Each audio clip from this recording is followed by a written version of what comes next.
Hello दोस्तों, नमस्कार। तो आपका स्वागत है आज की क्लास में। तो आज की क्लास हमारे होने वाले 10 ईयर रिपीटेड क्वेश्चंस जो योर लॉ योर राइट्स के यानी कि आपके कानून आपके अधिकार के ऊपर है। जो 10 ईयर रिपीटेड क्वेश्चंस है सेमेस्टर 3 पॉलिटिकल साइंस ऑनर्स के बच्चों के लिए। तो आई होप कि आप लोगों ने काफ़ी कुछ पढ़ लिया हुआ, और जिन बच्चों ने पढ़ा वो इन क्वेश्चंस की तैयारी कर ले, और जिन्होंने पढ़ा है वो भी इस क्वेश्चन की तैयारी कर ले।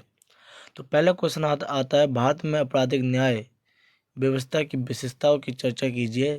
क्या यह भारत में विधि शासन स्थापित करने में सक्षम रहा है? अपने उत्तर के पक्ष में तर्क दीजिए। और इसी का सेकंड क्वेश्चन आता है जो हमेशा रिपीट होता है, एक ही क्वेश्चन को अलग अलग तरीके से देते हैं, जैसे कि विधि के शासन और भारत की आपराधिक न्याय के साथ इसके संबंध की चर्चा कीजिए। ये देख रहे हो आप, तीनों क्वेश्चन सेम है विधि के शासन के ऊपर, जो आते ही आता है। ऐसे इसका दूसरा क्वेश्चन है, विधि के शासन से आप क्या समझते हैं? भारत में प्रचलित आपराधिक न्याय व्यवस्था विधि का शासन स्थापित करने में कैसे अनुकूल है, चर्चा करें। तो ये क्वेश्चन आता है विधि के शासन के ऊपर, जो आपको अच्छे से पढ़ना है, जो आपके पहले चैप्टर में दे रखा है। जो सोल्व का मटेरियल आई होप आपको मिल चुका हुआ। आप जो बच्चे ले आए हैं वो उससे पढ़े, उसमें बहुत अच्छे से दे रखा है। तो सेकंड क्वेश्चन देख लेते हैं। और सेकंड क्वेश्चन आता है आपका मोस्ट इम्पोर्टेंट क्वेश्चन कहूँगा मैं इस क्वेश्चन को, क्योंकि ये क्वेश्चन हर बार और 10 ईयर जितने पेपर उठाओगे ये क्वेश्चन मिलेगा ही मिलेगा।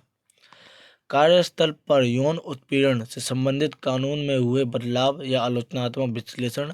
या इसका दूसरा क्वेश्चन पढ़ा तो, भारत में बलात्कार संबंधी कानून एवं उसमें हुए मुख्य संसाधन को चिन्हित कीजिए। या फिर इसका अगला क्वेश्चन, कार्यस्थल पर यौन उत्पीड़न के विरुद्ध हुए परिवर्तनों का विश्लेषण।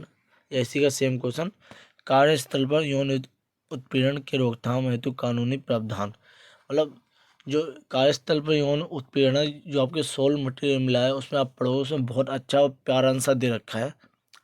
अगर आपने उसको पढ़ लिया तो आपके पूरे आई होप के उसके मार्क्स शायद ही कटेंगे, क्योंकि बहुत प्यारा आंसर दे रखा है सोल की बुक में जो आपको मिली है, सोल की मटेरियल।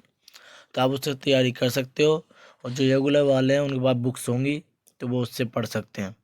ये question most reported repeated question है, जो हर बार रिपीट होता है। वो बड़ा आसान सा आंसर है इसका, जो आपके तीसरे चैप्टर में है। तो थर्ड क्वेश्चन आता है, एफआईआर कैसे दर्ज कराई जाती है। इसके ऊपर आपको एक कोई सिचुएशन दे दी जाती है, उसके आधार पर आपको बताना होता है कि आप एफआईआर को कैसे दर्ज कराएंगे। जैसे कि एक क्वेश्चन आया होता है 10 ईयर के क्वेश्चनों में, कि आप एक ट्रेन में सफ़र कर रहे हो, और आप ट्रेन में सफ़र कर रहे हो अपने मित्र के साथ। तो उसी ट्रेन में कुछ लोगों का समूह आता है, उस समूह द्वारा तुमसे सीट छीनने का प्रयास किया जाता है। सीट ना देने पर आपके दो मित्र सब उस समूह से बहस होती है, और आपको मित्र को ट्रेन से फेंक दिया जाता है। तो आप इस सिचुएशन में कैसे एफआईआर दर्ज कराएंगे। इस तरह के क्वेश्चन दे दिए जाते हैं, या फिर डायरेक्ट भी पूछ लिया जाता है कि एफआईआर कैसे दर्ज कराई जाती है। तो इसको मैं थर्ड नंबर पर रखा है, और आपका फोर्थ नंबर पे है अनुसूचित जाति एवं अनुसूचित जनजाति अत्याचार निरोध 1989 के अंतर्गत कौन से अपराध अत्याचार कहलाएंगे।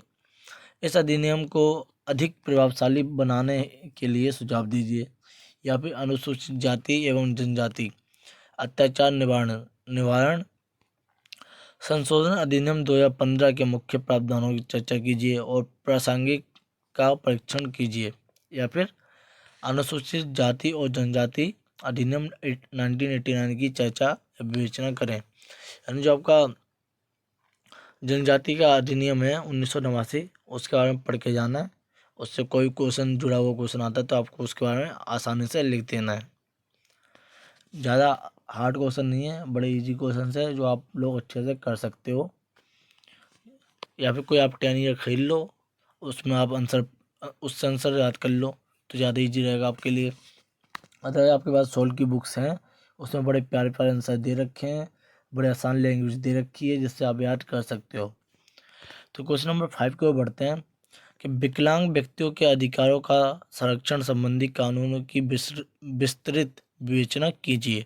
या फिर विकलांग व्यक्तियों के अधिकार अधिनियम 2016 की विवेचना कीजिए। तो इसके ऊपर भी एक क्वेश्चन आता ही आता है, तो आप इसका पढ़ के जाएं, या फिर आप सोल की बुक से पढ़ लें, या फिर 10 ईयर कोई ले लें उससे पढ़ लें।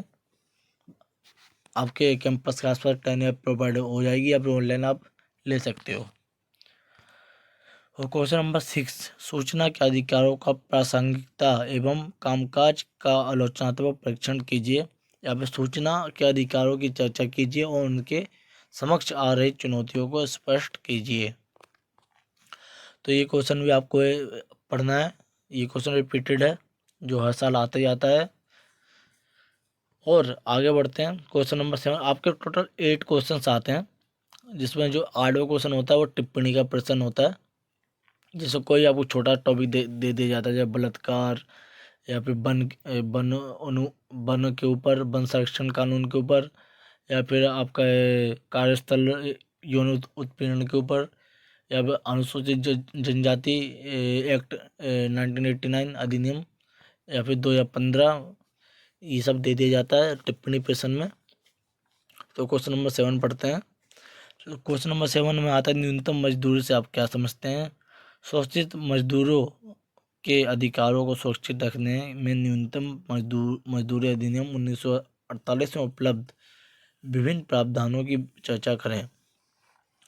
तो इसको आपको पढ़ना है। न्यूनतम मजदूरी वाला चैप्टर है आपकी सोल की बुक से, आप या फिर ऑनलाइन भी पढ़ सकते हैं, जिसमें बड़ा इजी सा आंसर दे रखा है। आप उसे पढ़ लें और याद कर लें। तो ये आपके कुछ क्वेश्चंस थे जो रिपीटेड क्वेश्चंस थे। इसके अलावा आप वन संरक्षण कानून पढ़ सकते हैं, और इसके अलावा आपको जो एक्स्ट्रा लग रहा हो सही सा, तो वो भी आप पढ़ सकते हैं। और जिसमें पूरा पूरा पढ़ रखा है तो उसके लिए बहुत अच्छी बात है। और जिसको पढ़ने का टाइम नहीं मिला है, क्योंकि ज़्यादातर बच्चे जॉब करने वाले होते हैं सोल में, या फिर थोड़ा उनका बिजी शेड्यूल होता है, कोई ना कुछ कर रहे होते हैं, तो वो 10 ईयर रिपीटेड क्वेश्चन पढ़ लें। थैंक यू, मिलते हैं नेक्स्ट वीडियो में।